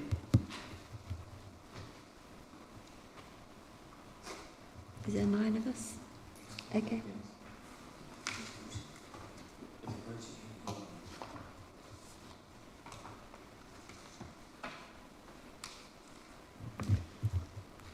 No. I've done it twice. That's unanimous. That's unanimous. That's granted. Thank you very much. Just one more item to agree dates for 26, 27. Okay, thank you. Then you're all free to go.